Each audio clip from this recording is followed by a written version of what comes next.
My wife truly likes watching reruns of Frasier. I don't know, for some reason, sometimes I wonder if there's a thing between she and Kelsey Grammer. I don't know. But she really likes watching Frasier. You know Frasier is the story is he was the psychiatrist married to Lilith on Cheers, but after their divorce and everything, he ended up moving out to Seattle, and he was raised there. His father was a policeman there and had gotten shot in duty, and Frasier becomes a radio talk show psychiatrist, and his dad with his ratty chair lives with him and his dog Eddie, and I think they went through 2 Eddies during the series. And we have at least 2 of the seasons on DVD. And we were going camping once, and we camped with a DVD player, so yeah. And we didn't watch it, but I asked Verna, I said, you want me to take season 2 or season 7 or 9 or whatever it was? And she said, oh, just any Frasier will do. So, that's how she is. Her normal routine on weeknights, because it's on whatever channel it's on, 35, 36, I guess, from 11 to midnight, 2 episodes on weeknights. And that's her normal routine, is to get the kids to bed and grade some papers while she's watching Frasier. I don't want to be one of her students if she was grading while watching Frasier. The episodes are really quite... They're holistic. They really are. I mean, you're dealing with their issues, and they're very. For our psychiatrist, you would think that Frasier would have his act together a little more, right? Kind of like thinking that a preacher has his act together, right? So, we know better than that. Yeah. But you're dealing with all their issues and all their stuff, and what usually happens is a good moral ending. It usually all works itself out, and that's the holistic aspect of that show. We all know people that go through life that all they do is wail about life. They lament about life. They tell you how terrible life is. It matters not what one is doing, but they're going to find something to complain about, and they're just going to wail about life. And then there are some people that just whine about anything and everything. In fact, their voice sometimes is whiny, like, John, how are you doing today? Y'all know people like that? So, yeah, we all do. They go through life wailing or whining. And, God did not design us to go through life like that. That's not it.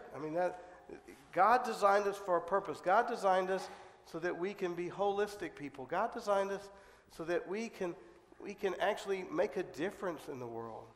You remember how that other series that's full of wonderful people, Seinfeld, how it ended. Basically, in a nutshell, they witnessed a carjacking of a very overweight man. And instead of doing the Christian thing, instead of doing the right thing, instead of doing the thing that tells us to go to his aid, they cracked jokes about him being overweight. And then they started filming the carjacking and just were completely senseless about it. And, of course, when the police came, the victim, identified them as being bystanders that didn't do anything, and they were arrested for violating a Good Samaritan law, and they were put in jail, and they went to trial, and it basically tried their life.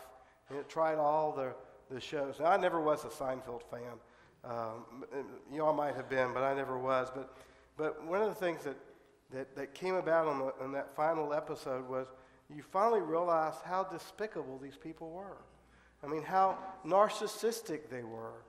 How cruel they were, and how everything just seemed to evolve around them. Sadly, we know people like that too, don't we? I don't think that's how God designed us to live either. God didn't design us to live as wailing people or whining people or narcissistic people that think that everything just evolves around us. He created us for something even more so, something even better. We see a glimpse of that in the gospel that was written today, that was read today. We see Mary arriving at the tomb. It's still dark. She had witnessed from a distance the burial of Jesus in this tomb. She had witnessed from a distance them taking his dead body off the cross. And she had witnessed from a distance them putting him in the tomb. And so now she's getting up early on Sunday morning, right toward the end of the Sabbath. She is going to go and anoint this body, prepare this body for its final resting place. And when she gets there, she experiences something completely different. She got there and the stone had been rolled away. That she was not expecting. She ran and she got Peter and she got the beloved disciple, and they came. They stuck their head in the tomb and they saw just burial cloths folded up, no body. And it says that Peter stepped back out, and it says the beloved disciple put his head in and believed. He knew. I mean, they didn't quite really fully know yet, but he knew that something godly had happened, that resurrection had occurred.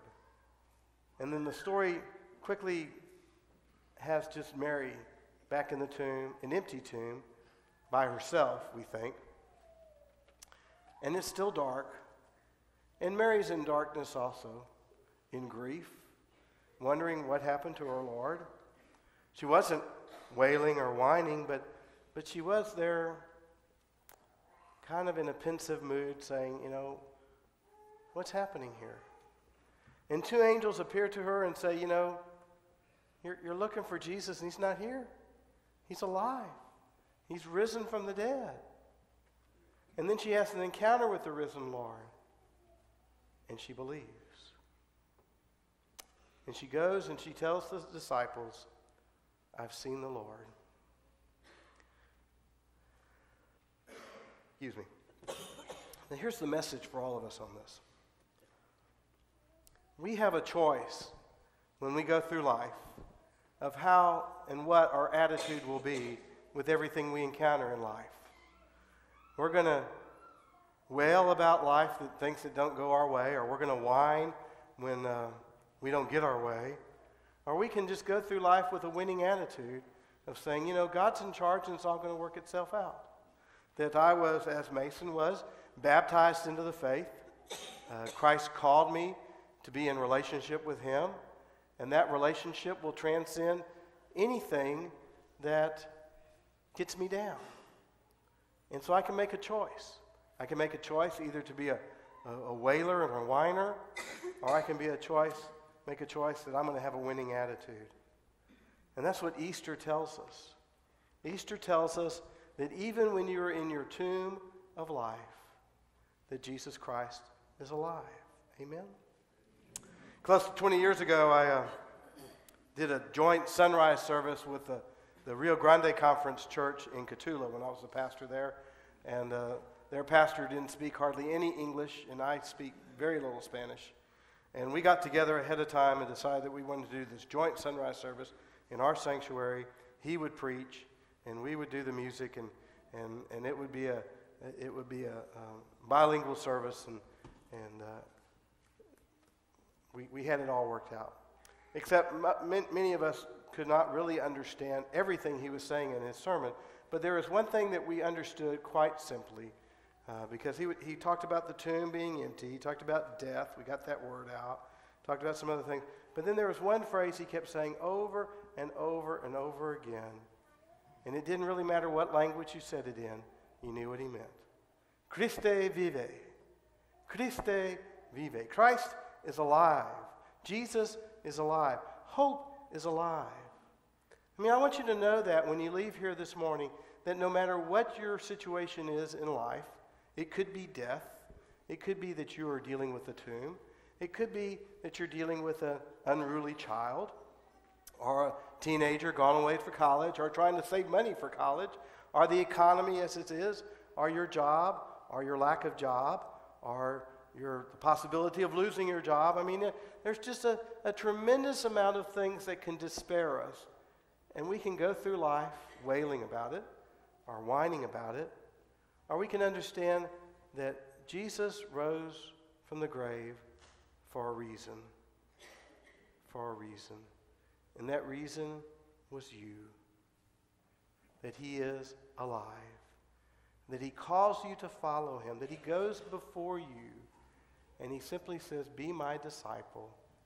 Be my Easter person. Live in the resurrection. Don't live in despair, but live in hope. For hope is alive. Amen? Amen. We have a final song.